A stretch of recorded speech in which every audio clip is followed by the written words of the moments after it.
Saludos. Hoy tendremos esta modalidad para el trabajo en clase. Daremos un repaso del contenido de la clase. Luego ingresarán al curso y realizan las dos actividades que se han propuesto. Cada uno fue asignado a un grupo. Luego de escuchar la explicación de la temática, verán que en el foro está un video de una herramienta de inteligencia artificial, la cual utilizarán para realizar un análisis de información y generar nuevos datos a raíz de esa actividad. Descarguen la presentación del tema y luego realizar la segunda actividad.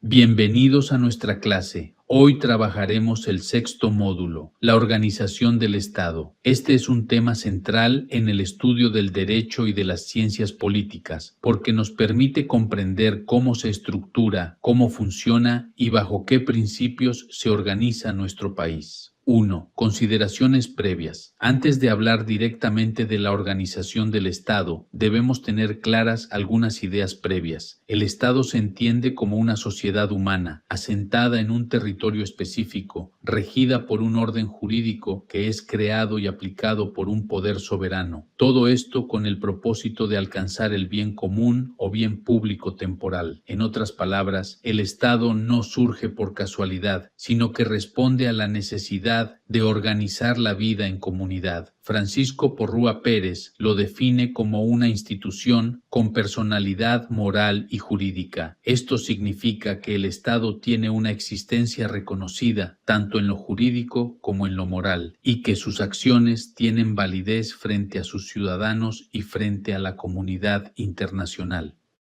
En el caso de Guatemala, nuestro Estado se define como 1. Democrático, porque el poder reside en el pueblo, que lo ejerce por medio del voto. 2. Republicano, porque se rige bajo principios de representatividad, periodicidad en los cargos públicos y publicidad en sus actos.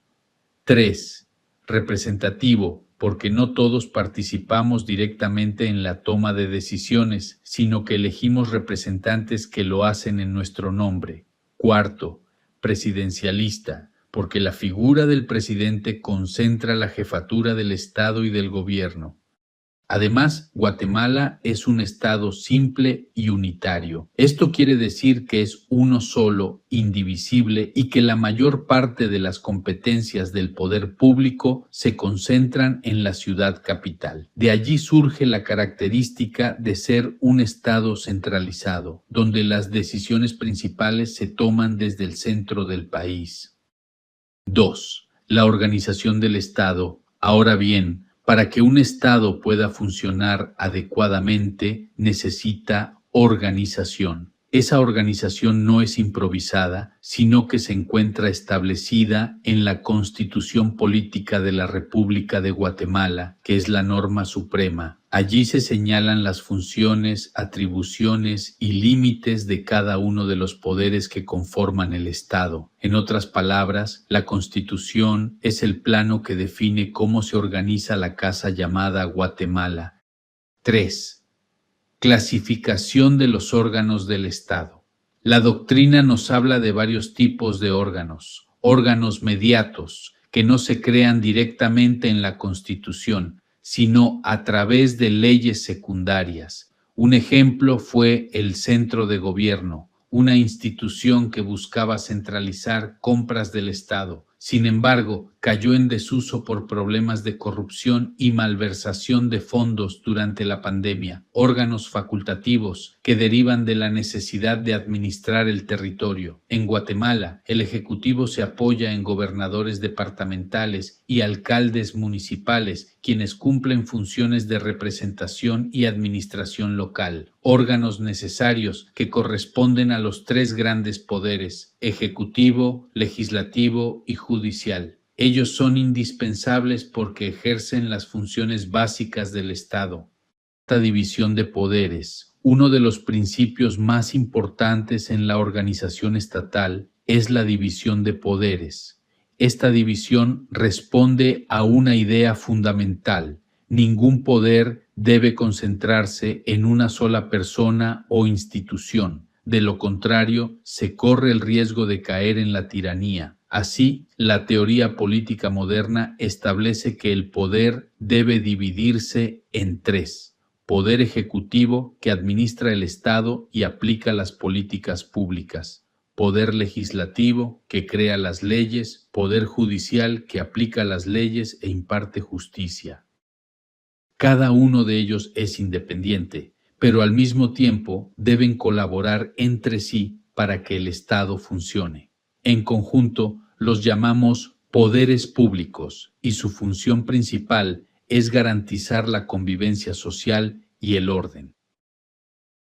5. Responsabilidad de los funcionarios y empleados públicos. Pasemos ahora a un punto clave: la responsabilidad de los funcionarios. La Constitución, en sus artículos 154 al 156, establece que los funcionarios y empleados públicos son depositarios de la autoridad, pero que están sujetos a la ley y nunca por encima de ella. Esto quiere decir que, aunque tengan poder, deben ejercerlo con respeto a la Constitución y al marco legal. Algunas ideas importantes. La función pública no es delegable, salvo casos que la ley permita. Ningún funcionario puede ejercer sin haber prestado juramento de fidelidad a la Constitución.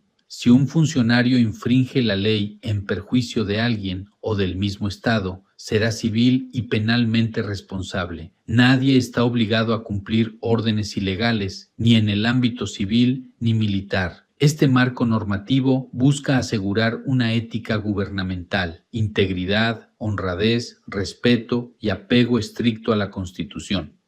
6. Competencia, jerarquía y obediencia. Finalmente, hablemos de 3 principios que regulan la administración pública. Competencia. Es la aptitud legal que tiene un órgano para actuar. Ningún funcionario puede tomar decisiones fuera de su ámbito de competencia, pues esos actos serían nulos. Jerarquía. Es la organización en forma piramidal dentro de la administración. Algunos órganos ocupan posiciones superiores y otros inferiores, lo que permite dirección, control y unidad de acción. Obediencia se refiere al deber de acatar órdenes lícitas de los superiores jerárquicos. Pero ojo, este deber no es absoluto. En un Estado de derecho, ninguna persona está obligada a obedecer órdenes manifiestamente ilegales. El límite siempre es la ley. En conclusión, la organización del Estado es un tema fundamental para entender cómo se distribuye el poder, cómo se ejerce y cuáles son los límites que deben respetar quienes gobiernan. Guatemala, como república democrática y presidencialista, cuenta con una constitución que establece la división de poderes, regula la responsabilidad de los funcionarios y establece principios como competencia, jerarquía y obediencia. Todo esto tiene un propósito: garantizar el bien común, evitar abusos y asegurar que el poder se ejerza siempre dentro de la legalidad. Ahora que hemos hecho el repaso del tema, vayan al curso e ingresen al foro para investigar con la inteligencia artificial los temas que se presentan.